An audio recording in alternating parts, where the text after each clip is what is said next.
नमस्ते प्रणाम वंदना। स्वागत करती हूँ दीदी के चैनल पे। आप सभी एकाध गानवा बिट्टी गावे दे उनके रगिए सब उठे तबे चैनल बा। दीदी के चैनल को ज़्यादा से ज़्यादा सपोर्ट करिए, अपना प्यार दिला दीजिए। तू चली जा मेरे साथ। ए भैया एक साथ खाना खाए नाच गीत बहुत ही सुंदर प्यारा सा चुटकुला नाच गीत है, कैसे लगेगा कमेंट बॉक्स में बताइएगा। और दीदी के चैनल को ज़्यादा से ज़्यादा सपोर्ट करिएगा।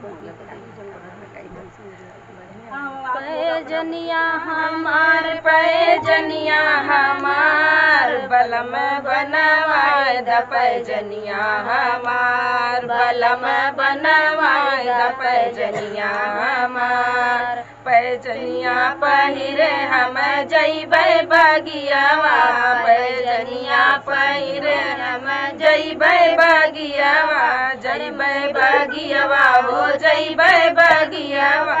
अरे मलिया मलिनिया में होला तकरार बलम बनवाए द पैजनिया हमार बलम बनवाए द पैजनिया हमार पैजनिया पहिरे हम जइबै कुवनवा पैजनिया पहिरे हम जइबै कुवनवा जइबै कुवनवा हो जइबै कुवनवा।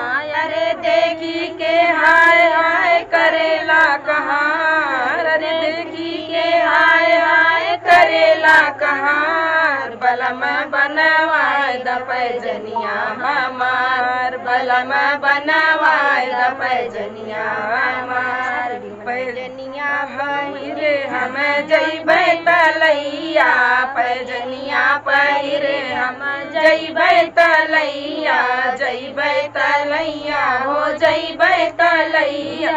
अरे धोबिया धोबिनिया में होला तकरार धोबिनिया में होला तकरार बलम बनवाए द पैजनिया हमार बलम बनवाए द पैजनिया हमार बलम बनवाए द पैजनिया हमार पैजनिया पहिरे हम सजिया पे जाबै पैजनिया पहिरे हम सजिया पे जाबै सजिया पे जाबै हो सजिया पे जाबै।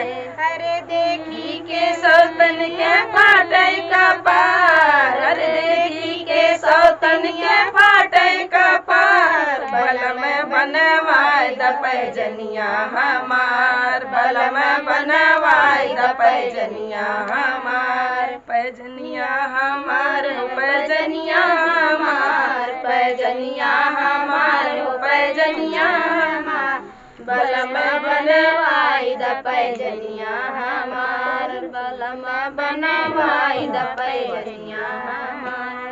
तो फ्रेंड गीत कैसा लगा कमेंट बॉक्स में बताना और दीदी के चैनल को ज़्यादा से ज़्यादा सपोर्ट करना, अपना प्यार दिला देना। बहुत बहुत धन्यवाद आप सबका।